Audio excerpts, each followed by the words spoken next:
المومنین حضرت حبیبہ بنت ابو سفیان رضی اللہ عنہا سے روایت ہے کہ نبی صلی اللہ علیہ وسلم نے فرمایا، جس شخص نے دن رات میں فرضوں کے علاوہ 12 رکعتیں پڑھیں، اس کے لیے جنت میں ایک گھر تعمیر کیا جائے گا۔ حضرت عائشہ رضی اللہ عنہا سے روایت ہے، رسول اللہ صلی اللہ علیہ وسلم نے فرمایا، جو شخص پابندی سے 12 رکعت سنتیں پڑھتا ہے، اس کے لیے جنت میں گھر تعمیر کر دیا جاتا ہے۔ ظہر سے پہلے 4 رکعتیں، ظہر کے بعد 2 رکعتیں، مغرب کے بعد 2 رکعتیں، عشاء کے بعد 2 رکعتیں اور فجر سے پہلے 2 رکعتیں۔ حضرت ابو ہریرہ رضی اللہ عنہ سے روایت ہے کہ رسول اللہ صلی اللہ علیہ وسلم نے ایک آدمی سے فرمایا، تم نماز میں کیا پڑھتے ہو؟ اس نے کہا، میں تشہد پڑھتا ہوں، پھر اللہ سے جنت کا سوال کرتا ہوں اور جہنم سے اس کی پناہ مانگتا ہوں۔ قسم ہے اللہ کی، مجھے وہ دعائیں تو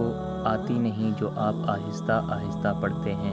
یا جو معاذ رضی اللہ عنہ گنگناتے ہیں۔ تو رسول اللہ صلی اللہ علیہ وسلم نے فرمایا، ہم بھی یہی کچھ گنگناتے ہیں۔ حضرت ابو سعید خدری رضی اللہ عنہ سے روایت ہے، رسول اللہ صلی اللہ علیہ وسلم نے فرمایا، جس نے مسجد سے کوڑا کرکٹ نکالا، اللہ اس کے لیے جنت میں گھر تعمیر کرے گا۔ حضرت عمر بن خطاب رضی اللہ عنہ سے روایت ہے، انہوں نے فرمایا، میں نے رسول اللہ صلی اللہ علیہ وسلم سے سنا، جس نے مسجد کی تعمیر کی جس میں اللہ کا ذکر کیا جاتا ہے، اللہ تعالیٰ اس کے لیے جنت میں گھر تعمیر کرے گا۔ حضرت عبداللہ بن عمر رضی اللہ عنہما سے روایت ہے، رسول اللہ صلی اللہ علیہ وسلم نے فرمایا،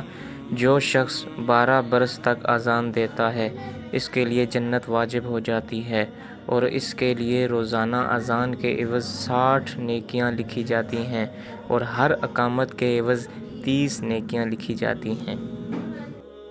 حضرت ابو ہریرہ رضی اللہ عنہ نبی صلی اللہ علیہ وسلم سے بیان کرتے ہیں کہ آپ نے فرمایا، قیامت کے دن اللہ کے ہاں سب سے برا نام اس شخص کا ہوگا جس نے اپنا نام شہنشاہ رکھا ہوگا۔